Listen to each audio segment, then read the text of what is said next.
नमस्कार, हरियाणा न्यूज देख रहे हैं आप। मैं हूं आपके साथ केशव कुमार।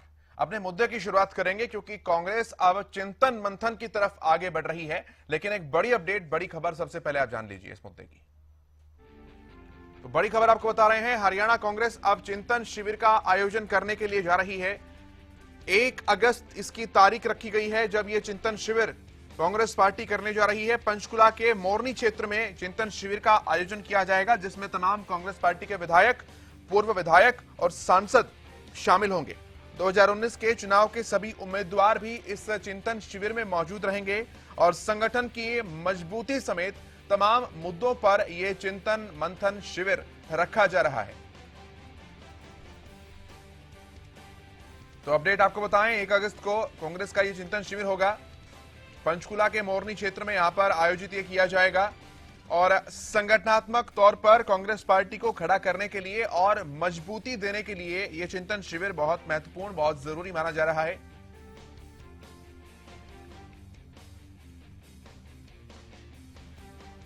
पूर्व सीएम भूपेंद्र सिंह हुड्डा, प्रदेश अध्यक्ष उदयभान समेत तमाम पार्टी के दिग्गज और बड़े नेता इसमें शामिल होंगे। हालांकि केंद्र की तरफ से आलाकमान कौन इसमें शामिल होगा, इस बात की अभी कोई पुख्ता जानकारी नहीं सामने आ पाई है। लेकिन संगठनात्मक तौर पर पार्टी को मजबूती देने के लिए यह काफी महत्वपूर्ण है चिंतन शिविर, जो कि माना जा रहा है 1 अगस्त को इसकी तारीख रखी गई है।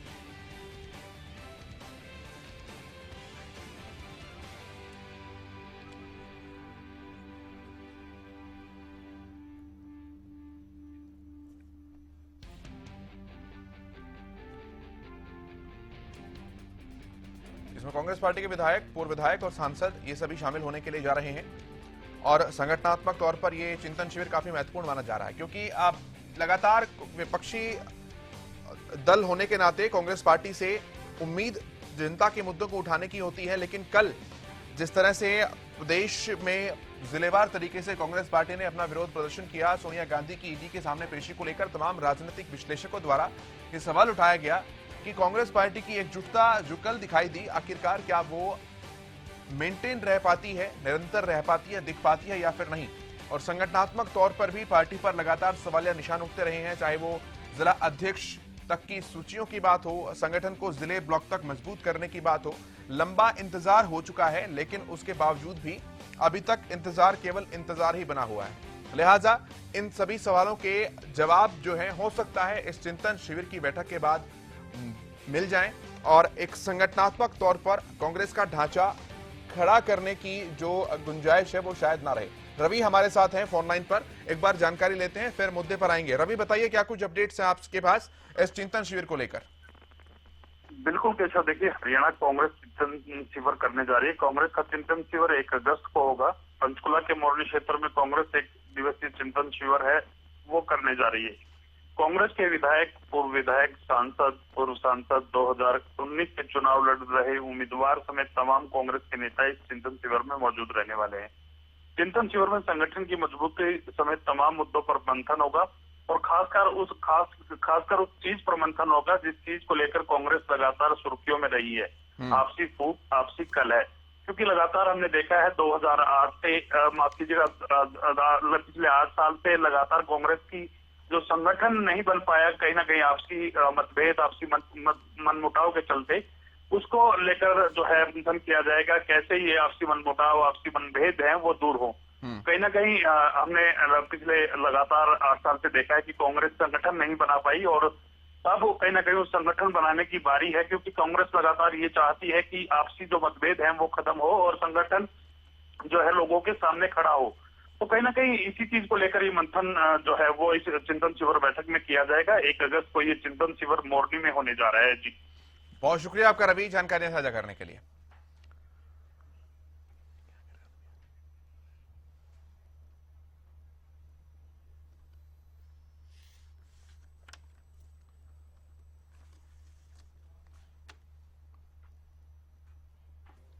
कांग्रेस पार्टी के प्रवक्ता मनीष कटाना जी हमारे साथ स्टूडियो में मौजूद हैं। राजनीतिक विश्लेषक प्रोफेसर सुभाष सप्रा जी हमारे साथ मौजूद हैं स्टूडियो में, और अभी प्रोफेसर विधु रावल भारतीय जनता पार्टी के प्रवक्ता भी हमारे साथ होंगे। मनीष भाई, पहला सवाल मैं आपसे कर रहा हूं, चुटकी ले रहे हैं लोग इस बात के ऊपर, चलो चिंतन शिविर करने का कम से कम योजना तो बनाई कांग्रेस पार्टी ने, जो कि एक दिशा में चलती हुई दिखाई दे रही है। स्वागत योग्य कदम बताया जा रहा है।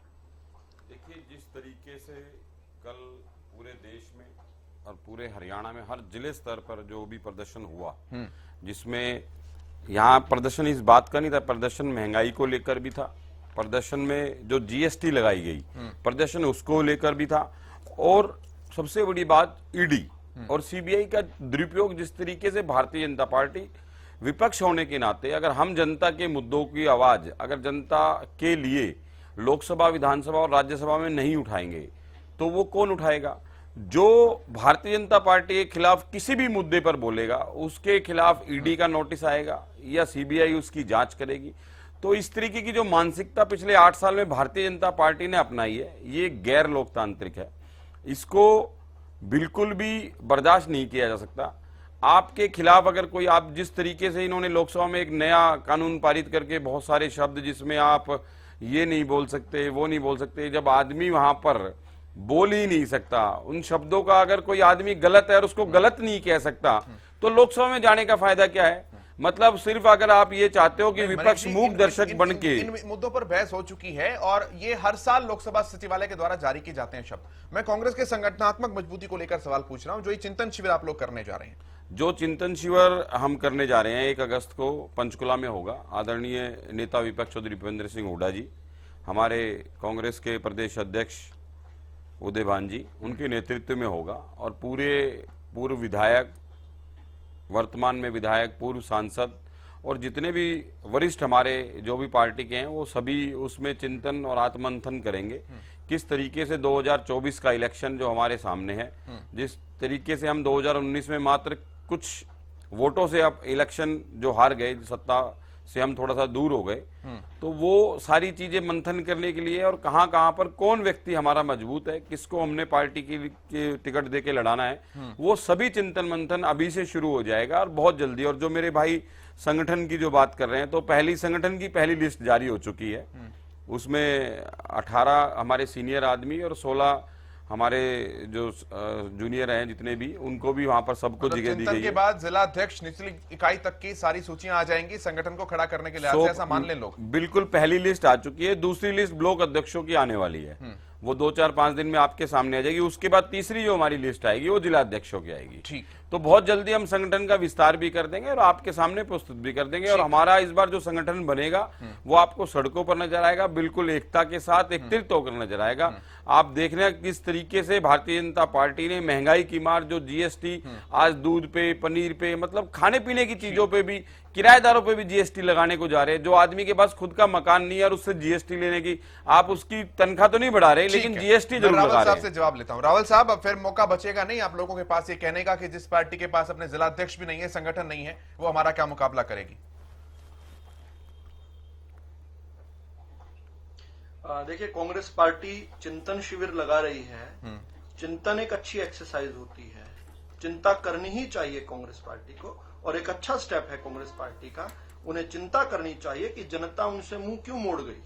उन्हें चिंता करनी चाहिए कि मोदी के अंध विरोध में वो राष्ट्र विरोधी क्यों हो गए। उन्हें चिंता करनी चाहिए कि देश के दुश्मनों की बोली वो क्यों बोलने लग गए। रोज ट्वीट करते हैं ना राहुल गांधी जी, जो चीन वाले चाहते हैं वो राहुल गांधी जी से बुलवा लेते हैं। देश की सेना को अपमानित करने वाले कांग्रेसी क्यों हो गए। देश की जनता की जान के दुश्मन कैसे बन गए। भारतीय वैक्सीनों के प्रति जिस प्रकार से इन्होंने भद्दा एक दुष्प्रचार किया था, जिसके कारण बहुत सारे लोगों को हतोत्साहित करने का प्रयास किया था वैक्सीन ना लगवाने के लिए, ऐसा उन्होंने रुख क्यों ले लिया। जब उन्हें सत्ता मिली थी तब देश का इतना लूट खाया इस परिवार ने और इस खानदान ने, किस प्रकार से एक के बाद एक मंत्री इनके जो हैं जेलों के अंदर सत्ता के दौरान भी गए थे और सत्ता के बाद भी रहते हुए।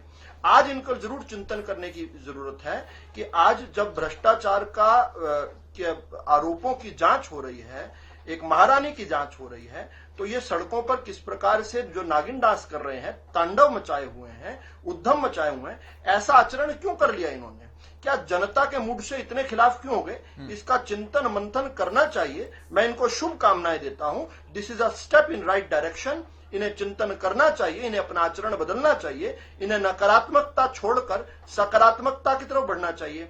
और ये चिंतन अगर अपने संगठन को ही मजबूत करने में करेंगे तो संगठन तो इनका मजबूत होने से रहा। संगठन तब मजबूत होगा क्योंकि ये तो सत्ता लोलुपम तरुण लज्जा, इनके संगठन को एक रखने का जो ग्लू है वो सत्ता है, और सत्ता इनके पास तब तक नहीं आ सकती जब तक ये जनता का विरोध करना ना बंद कर दे। जब ये जनता का विरोध जिस दिन करना बंद करेंगे, सकारात्मकता की राजनीति करेंगे, तब शायद जनता भी इनको अवसर देगी, तब इनका शायद संगठन भी बन जाएगा। ये उल्टी मतलब गंगा बहाने का प्रयास आपका ये कर रहे हैं, वो मानना है नहीं हो कि पाएगा। चिंतन शिविर खैर, ये कांग्रेस मेरी पार्टी सलाह है, के एक आउटसाइडर के छोटे-मोटे तौर पर। मनमुटाव जो हैं उन्हें शांत नहीं कर पाएगा? देखिए ना, मन मुटाव तो पावर और सत्ता के लेकर है ना। हाँ। मन मुटाव तो ऐसा तो नहीं है कि देश के अंदर देश की किसी चिंता को लेकर है।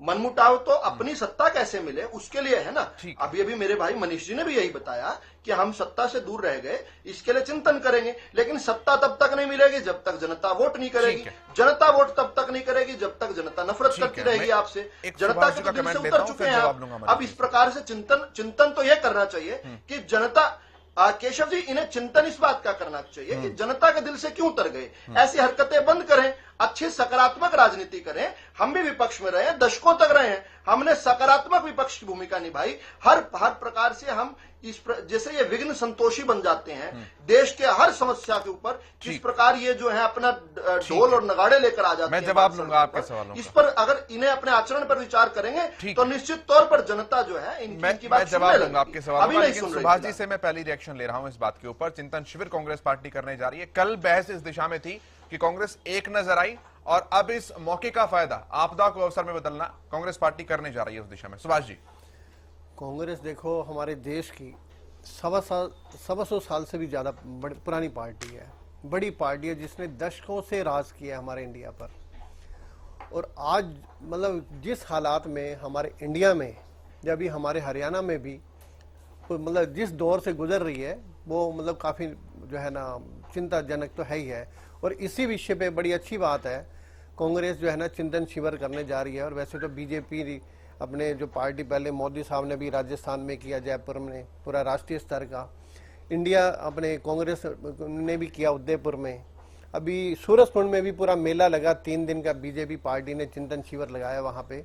और उसी तर्ज पर अभी हरियाणा में भी चिंतन शिविर हो रहा है। ये बड़ी अच्छी बात है। अभी रावल साहब भी बिल्कुल सही कह रहे हैं और मनीष जी भी बिल्कुल सही कह रहे हैं। और वैसे चिंतन एक बड़ी बड़ी पार्टीज के लिए जरूरी भी है, क्योंकि कांग्रेस के लिए इतना जरूरी ज़्यादा मतलब इसलिए हम कह सकते हैं क्योंकि इसमें काफ़ी जो है ना पिछले 8 साल से देखो इसके पास संगठन नहीं है। अंतरकलह भी रही, पहले तंवर साहब रहे, फिर मैडम शैलजा रही, और जब से हमारे अपने उदय भान जी बनाए 4 मई को ये भी बना दिए थे नए अध्यक्ष, उसके बाद से अभी 2-3 महीने हो ही गए, संगठन वो नहीं बना पाए। और संगठन में पहले भी कई बार वैसे कह चुका हूँ बहुत जरूरी होता है। और अभी मनीष जी कह रहे हैं भाई 1-2 लिस्ट वैसे जिला प्रभारी की भी कांग्रेस जारी कर चुकी है और मीडिया प्रभारी भी किए हैं उन्होंने। और अभी कांग्रेस के साथी कह रहे हैं भाई ये जल्दी जल्दी दूसरी तीसरी लिस्ट और भी आ जाएंगी, और ये बहुत बढ़िया बात है। और जब अब ये ईडी मामले पर भी पूरे इंडिया में जिस तरह से प्रदर्शन हो रहे हैं, हरियाणा में भी प्रदर्शन हो रहे हैं, इससे जितने भी जो सोए हुए हैं जो कार्यकर्ता है उनको सच्चाई है देखो ऊर्जा मिलती है, और इन आपस में मिलते हैं तो मन मुटाव भी दूर होता है। और ये कांग्रेस के लिए बढ़िया रहेगा। और आने वाले चुनाव में जहां जो पीछे वो रह गई थी 2019 के चुनाव में, चुनावी नजरिए से 2019 के चुनाव में उम्मीद है इसकी नैया पार हो सकती है अगर वो इसी तरह से। चुनाव से पहले की तैयारियां हमेशा की जाती रही हैं, की भी जाती रहेंगी आगे तक, लेकिन फिर वही वाली बात आ जाती है कि जनता के वो मुद्दे जो वाकई जनता से कनेक्टेड भी हैं, कांग्रेस पार्टी उठाती रही है, उसे मना नहीं करते, लेकिन वो वोट के अंदर ट्रांसफॉर्म नहीं हो पाते हैं। इस बार कुछ रणनीति में बदलाव करने की जरूरत है या वही परंपरागत तरीके? देखिए केशव जी, सबसे पहले तो मैं धन्यवाद करता हूं कि आपने कहा कि चलो जी, जो बात आपने कही उसके लिए आपका धन्यवाद। और चिंतन और मंथन जो शिविर है, वास्तव में 2019 में हुड्डा साहब को जो कमान दी गई थी वो 15-20 दिन पहले उनके हाथ में कमान आई थी। जिस तरीके से हमारा प्रदेश अध्यक्ष का और हुड्डा साहब के बीच में जो तनातनी, जो मन मुटाव चल रहा था, जिस तरीके से पार्टी को चलना चाहिए था, वो खामियाजा हमारे को 2019 में देखने को मिला कि हम 31 सीटें जीते। और भाजपा जो मेरे रावल साहब बहुत बड़ी बड़ी बातें कर रहे थे, सकारात्मक विचार और ये और वो, मात्र 40 सीटों पे सिमट के रह गए, जिनको 80 और 83 पार दिखाया जा रहा था। हमारे 9 विधायक, कोई 500 से हार गया, कोई 700 से, कोई 1000, कोई 1500 और कोई 2000 से। टोटल वोट का डिफरेंस देखेंगे तो आप 5000 से ऊपर नहीं मिलेगा 9 सीटों में। चलो इन्होंने ठगबंधन करके एक ठगी हुई सरकार आज जो जितना जनता के हितों को ठग कर ये सरकार चला रहे हैं। जो मेरे भाई भ्रष्टाचार की बहुत बड़ी बातें कर रहे थे, रावल साहब पता नहीं कहाँ हरियाणा में कहाँ से आते हैं मुझे पता नहीं है इनका, लेकिन अगर हरियाणा में बात करें तो गुड़गांव 66% रेवेन्यू देता है और गुड़गांव में कोई भी ऐसा विभाग नहीं है जहां बिना पैसे के काम होता हो, कोई भी विभाग, किसी भी विभाग की, मेरी इनको खुली छूट है। और जो मेरे भाई भ्रष्टाचार की बात कर रहे थे, आप सवेरे मेरे साथ आओ, अपना कैमरा लेके आओ, मैं आपको गुड़गांव की तहसील, गुड़गांव के थाने, गुड़गांव के नगर निगम, गुड़गांव के बिजली विभाग, कोई हुड्डा विभाग, कोई ऐसा विभाग नहीं है जहां पर बिना पैसे के काम होता हो। यहाँ पर रजिस्ट्रियों का रेट है 2 लाख रुपए। जो भय भ्रष्टाचार और की बात करते थे, आपकी जो सरकार है ना, आज यहाँ पर आम आदमी छोड़ो, डीएसपी जैसे अधिकारियों को भी लोग नीचे कुचल रहे हैं। तो आप ये बात तो छोड़ दो, आतंक की अगर बात करें तो 2014 से लेकर आज तक जो क्राइम रेट है लगभग 3 गुना हो चुका है, लगभग 3 गुना। ये तो है आतंक की बात। भय की बात बताऊं तो यहाँ के जो निगम के अधिकारी हैं वो ये कहते हैं कि अगर दोबारा पर्ची लेके आया है तो मुकदमा दर्ज करा दूंगा। जो आदरणीय मुख्यमंत्री साहब ने आप दुकानों के नाम करने के रजिस्ट्री के ऑर्डर दिए थे, एक एक दुकानों पे 18-18 लाख रुपए लेके रजिस्ट्री हुई है। यहीं पर डिबेट हुई थी, शायद मेरे भाई को पता नहीं होगा, बड़ी अच्छी अच्छी बातें करते हैं लंबी लंबी। ये तो है भय की बात। और भ्रष्टाचार जो 18 लाख रुपए लिए, और जो गुड़गांव में रजिस्ट्री 2 लाख रुपए से नीचे का रेट नहीं है। और कोरोना काल में जब पूरा देश बंद था तो माइनिंग के घोटाले, शराब घोटाले वो आपके सामने है, आज तक उनकी जांच हो रही है, कोई निष्कर्ष नहीं निकला। तो ये तो है आपका भ्रष्टाचार। और मेरे भाई ने जो एक बात करी महारानी के नाम से, तो आप एक उस महिला का नाम ले रहे हैं जिसने 10 साल प्रधानमंत्री की कुर्सी पे लात मारी। वो 10 साल उस कुर्सी पर नहीं बैठी कि नहीं मैं इस कुर्सी पे नहीं बैठूंगी, लेकिन एक ऐसे व्यक्ति को बिठाया जो गोल्ड मेडलिस्ट था। हम सत्ता के लालची नहीं है। आपने जो मेरी बात पकड़ी कि सत्ता के, हम सत्ता में आकर लोगों के हितों की बात करते हैं, गरीब आदमी की बात करते हैं, छोटे व्यापारी की बात करते हैं, मजदूर की बात करते हैं, किसान की बात करते हैं। देश में 2 आदमी सरकार चला रहे हैं और 2 आदमियों के लिए सरकार चला रहे हैं। अडानी और अंबानी के उस समय संपत्ति बढ़ गई जब पूरे देश में ताले लगे हुए थे, जहाज जब उड़ नहीं रहे थे, रेलगाड़ी चल नहीं रही थी, तो उनकी संपत्तियां मूव कर रही थी, बढ़ रही थी। आप उस पार्टी के आदमी हो। और जो पार्टी आप बात कर रहे हो, जिस आपने महिला का नाम लिया, उसने अपने उनके पति ने देश का सर्वोच्च बलिदान दिया, उनकी दादी ने देश का सर्वोच्च बलिदान दिया। तो आप जो बातें जो करते हैं ना, कम से कम आप आज आम आदमी की बात कर रहे हो। दूध पे जीएसटी लगा दिया आपने, ठीक है, मतलब कि खाने पीने पे जीएसटी, किराएदारों पे सवाल कर रहे थे कि जनता के मन से क्यों उतर गए। मैं चाहूंगा बहुत जल्दी से आप रिएक्शन दें, फिर मैं आपके पास आ रहा हूं। इन्होंने दिखाया 70 पार, 80 पार, 83 पार, और मिला क्या 40। वो भी कैसे, कौन है, कोई 500 से, कोई 400 से, और हम आए 31 पे। हमारी दिखाई थी 10 सीटें। अगर हमारी अगर सही सीटें दिखा दी होते तो आज हम सत्ता में होते। हरियाणा में जो विकास का पहिया भूपेंद्र सिंह हुड्डा के कार्यकाल में, प्रति व्यक्ति आय में और निवेश में, चेक कर लेना रावल साहब आराम से, 2005 से लेके 2014 तक प्रति व्यक्ति आय में और निवेश में हरियाणा नंबर 1। जवाब लेता हूँ। आप वो लोग हो, एक सवाल पूछता हूँ, ये आप लोग, एक मिनट रावल साहब, पहले आप ही बता दीजिए कितना था? 8 साल के, अरे प्रति व्यक्ति आय कितनी थी? अरे सुन तो लो, आपने बोला प्रति व्यक्ति आय 2014 में कितनी थी, एक सवाल आज कितनी है? एक सवाल, कहाँ से रट्टा लगा के आ जाते हो? एक सवाल, कहाँ से रट्टा लगा के आ जाते हो? अरे मैं आपसे पूछ रहा हूँ 2014 में प्रति व्यक्ति आय क्या थी? अरे भाई बता तो दो, आप ही की बात पूछ रहा हूँ। एक सवाल पूछ रहा हूँ, सुन लो। डर क्यों रहे हो? डर आप रहे हो भाई साहब, झूठ सवाल बोल रहे हो सर, आप दिन के उजाले में झूठ बोल रहे हो। दिन के उजाले में झूठ बोल रहे हो। सवाल ले लूं मैं, फिर तुरंत आपके पास। पिछले 8 साल से हुड्डा साहब ने 2010 से 14 मात्र 4 साल में, जब मेट्रो को दिल्ली से बाहर जाने की परमिशन मिली तो 4 शहरों से जोड़ा, गुड़गांव, फरीदाबाद, बल्लभगढ़ और बहादुरगढ़। क्या 8 साल में आप लोग 8 पिलर नहीं बना पाए? 2 स्टेशन 8 साल में 8 पिलर नहीं बना पाए आप। ठीक है, कमाल कर दिया आपने। ये कैसा विकास किया? मैं जवाब दे देता हूं। मनीष जी ने सवाल खड़े किए, मैं उम्मीद करूंगा मुझे उत्तर देने का समय देंगे। मनीष जी से गलती हो गई, वो बिना जांच किए।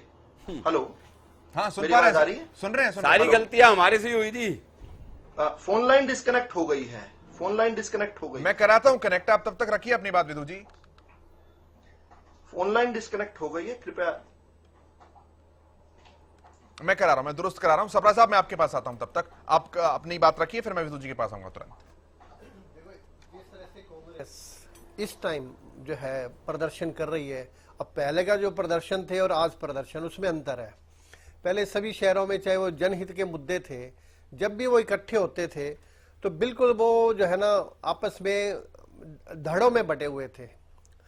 वो हुड्डा साहब का व्यक्ति है, वो कैप्टन अजय यादव जी का है, वो शैलजा जी का है, मतलब 10-12 लोग वहां पे इकट्ठे होते थे। अब जिस तरह से अब जो पिछले महीने 2-3 महीने से जब वो प्रदर्शन कर रहे हैं तो उसमें सभी गुट वाले शामिल हो रहे हैं और एक अच्छा एक संगठन नजर आ रहा है, एकता नजर आ रही है। और ये जो एकता है ना, ये उम्मीद है कांग्रेस की 2019 में नैया पार करवा सकते हैं, क्योंकि भाजपा सरकार को अभी 10 साल हो जाएंगे। ठीक है, 10 साल में जो इनएक्टिविटी है, जो जैसे पिछले 2019 के चुनाव में देखा भाई, सारे के सारे मंत्री भी धाराशायी हो गए, भाजपा के जो प्रदेश अध्यक्ष है वो भी धाराशायी हो गए, और उधर से कांग्रेस भी जूझ रही थी बिल्कुल अपनी अंदर कलह से। ठीक है, मतलब जो नेक टू नेक आप बात कर रहे हैं वो लीड कर सकती है। मैं जवाब लेता हूं विदुत जी इन सवाल का भी। विदुत जी, दोनों सवाल हो गए। दोनों सवालों का जवाब दे देता हूं। मनीष खटाना जी नोट कर लें और उसके बाद डिस्प्यूट करें अगर मैं गलत कह रहा हूं तो। 2014 में जब भूपेंद्र सिंह हुड्डा ने सत्ता छोड़ी थी, उस समय हरियाणा की प्रति व्यक्ति आय जो थी 1,37,000 रुपए थी प्रति वर्ष की। आज जब मैं और आप बात करें तो केवल 7 साल में, 7.5 साल में ये आय दुगनी हो चुकी है। 2,65,000 रुपए जो है पर कैपिटा इनकम है। ये एक बार जांच कर लें, अगर ये सही नहीं है तो डिस्प्यूट कर देंगे। तो इसलिए प्रति व्यक्ति आय बताकर आपको एक शब्द कहीं रट लिया पर कैपिटा इनकम, उसको जांच तो कर लो। 1 मिनट, अब मनीष जी बीच में मत बोलना। मनीष जी, अच्छा नहीं है, डर गए आप डर गए, झूठ बोल दिया, झूठ बोलकर यहाँ फंस गए आप। भाई साहब, आपसे किस लिए डरना? आपके पास ईडी और सीबीआई के अलावा क्या है? सच्चाई बोलने से क्या डरना? सच्चाई बोलने से क्या डरना? केशव जी, आप ये बोलने नहीं देंगे।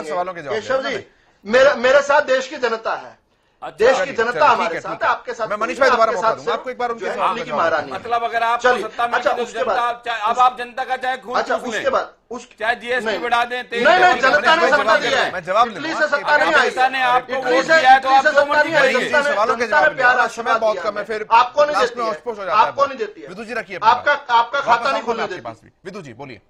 अच्छा, तो इसके साथ साथ, हाँ, इसके साथ सप्रा जी ने 1-2 बहुत अच्छी बातें कही। उन्होंने बताया कि 125 साल पुरानी पार्टी, बिल्कुल सच बात है। 125 साल पहले 1885 में एक अंग्रेज अधिकारी A.O. ह्यूम ने जो है भारतीय स्वतंत्रता संग्राम को ठंडा करने के लिए 1857 की क्रांति से डरे हुए अंग्रेजों ने कांग्रेस पार्टी को अपनी मदद के लिए बनाया था। इसलिए चिंता करने की आवश्यकता है। अंग्रेजों द्वारा पैदा की हुई कांग्रेस जो है वो किस प्रकार देश का विकास करेगी, इस पर चिंतन होना चाहिए। 1929 तक उन्होंने आज देश की आजादी क्यों नहीं मांगी, इसके ऊपर चिंतन करना चाहिए।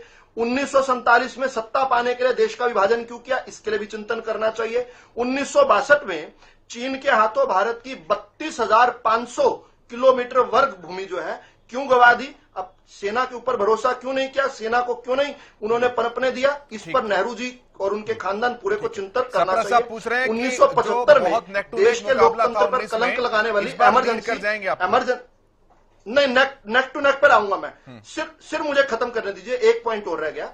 1975 में देश पर इमरजेंसी थोपकर देश के लोकतंत्र के, स्वर्णिम लोकतंत्र पर कलंक क्यों लगाया इंदिरा गांधी जी ने, इस पर चिंतन करना चाहिए। और 1984 में बड़ा पेड़ गिरता है तो धरती हिलती है कहकर हजारों सिखों का दिल्ली और दिल्ली के आसपास जो नरसंहार किया, इसके लिए चिंतन करना चाहिए, शर्मिंदा होना चाहिए। अब नेक टू नेक पर ले लेते हैं। जो बापू बेटा जो आज हरियाणा की जो सब्सिडी लेकर यहां पर चलाए हैं, सब्सिडरी बना दिया, ऊपर मां और बेटा जो है कांग्रेस को चलाते हैं। अभी मेरे साथी ने बताया कि प्रधानमंत्री की कुर्सी पर तो लात मारते थे, वो लात मार मार कर प्रधानमंत्री की कुर्सी को किस प्रकार से उन्होंने बेइज्जत किया 10 साल तक हमने देखा। यहां पर बाप और बेटा जो है, दोनों बापू बेटा जो है अपना लोकसभा का चुनाव बुरी तरह हार गए थे। इनकी जो उस समय की अध्यक्ष थी, बाद में बनी खैर, कुमारी शैलजा जी, वो हार गई थी। रणदीप सुरजेवाला 1 साल में 2 बार चुनाव हार चुके हैं। हर व्यक्ति जो है, चाहे किरण चौधरी जी की बेटी की बात हो, हर व्यक्ति जो है, हर इनका नेता चुनाव हारा था। नेक टू नेक तो ये है कि ये सारे के सारों ने गठबंधन कर लिया भाजपा के खिलाफ। और अवैध गठबंधन था, गुप्त गठबंधन था। इसके बावजूद भी इनके षड्यंत्रों को पार करते भारतीय जनता पार्टी ने सरकार बनाई, और सिर्फ सरकार नहीं बनाई, सपरा जी को यह बताओ, उसके बाद से चाहे छोटा चुनाव हो रहा है चाहे बड़ा चुनाव हो रहा है, हर चुनाव में हरियाणा की जनता जो भारतीय जनता पार्टी को जिता रही है। ये तो चुनाव भी लड़ने की हिम्मत नहीं कर पा रहे, रण छोड़दास बनकर रण छोड़कर चले गए। ठीक है, मैं 20-20 सेकंड का फाइनल कमेंट दे रहा हूं। मनीष जी, समय को ध्यान में रखते हुए जल्दी से अपनी बात रखिए। मेरे भाई ने जो बापू बेटा चुनाव हार गए, और ये पूरा हरियाणा प्रदेश जानता है कि दीपेंद्र सिंह हुड्डा को आपने किस तरीके से रात को 4 बजे तक काउंटिंग करके, और पूरी सरकार, पूरा आपका अमला दिल्ली सरकार तक लेकर पूरी हरियाणा सरकार गलत हुआ था है, जिस तरीके से आपने उनको चुनाव हराया, वो पूरे देश की जनता, पूरे हरियाणा की जनता, आप उनको चुनाव तो हरा गए, लेकिन लोगों के दिलों में से कैसे निकालोगे? आपने चुनाव बढ़ा दिया। और जो मेरे भाई आप चुनाव हारने की बात कर रहे तो फाइनल कमेंट। पिछले 10 साल से सरकार सत्ता में आए हो, और कितना ठीक है मनीष जी, आम आदमी सुभाष जी जल्दी से फाइनल कमेंट। ठीक है मनीष जी, ठीक है सुभाष जी जल्दी से फाइनल कमेंट। जहां तक मेरी सोच है, अगला जो चुनाव है वो भाजपा वर्सेस कांग्रेस में होने वाला है। अब जो 2024 में होगा, क्योंकि भाजपा भी देखो पूरा संगठन है इसका, इंडिया में, हरियाणा में, हर छोटे से छोटे लेवल तक पूरी इसकी जड़ें मजबूत हैं। 24x7x365 ये बिल्कुल चुनावी माहौल ये बनाए रखते हैं, और अपने जो कार्यकर्ता हैं उनमें ऊर्जा भरना, उनको मतलब जो है बिल्कुल ही एक मत से, कहीं कोई विरोध नहीं, कहीं पे कोई चिंगारी नहीं। और कांग्रेस भी अब उम्मीद है उसी राह पे चल पड़ी है। ठीक है, और अगर यही 2-3 साल में अगर ये इसी राह पे चलती रही और जनहित के मुद्दे उठाती रही तो देखें जल्दी से समय को दो ध्यान में रखते हुए पार्टियों का आपसी जो अंतर है साफ तौर पर दिख सकता है, साफ स्पष्ट तौर पर दिखता है। कांग्रेस पार्टी का चिंतन शिविर किस प्रकार से सत्ता में वापसी हो, या सत्ता में कुछ भी एन केन प्रकरण कर आ जाए, इसके लिए होगा। और भारतीय जनता पार्टी का अभी जो प्रशिक्षण शिविर था वो भारत माता को परम वैभवता के शिखर पर पहुंचाने के लिए था। हमने 3 दिनों तक उसके लिए ठीक है सर, मैं यहीं पर रोक रहा हूं, मैं चर्चा को यहीं रोक रहा हूं। मनीष जी बहुत शुक्रिया, सुभाष जी बहुत शुक्रिया, विदु जी बहुत शुक्रिया चर्चा में शामिल होने के लिए, बहुत धन्यवाद, बहुत शुक्रिया आप सभी का। मेरे साथ इस चर्चा में इतना ही। देखते रहिए हरियाणा न्यूज। नमस्कार।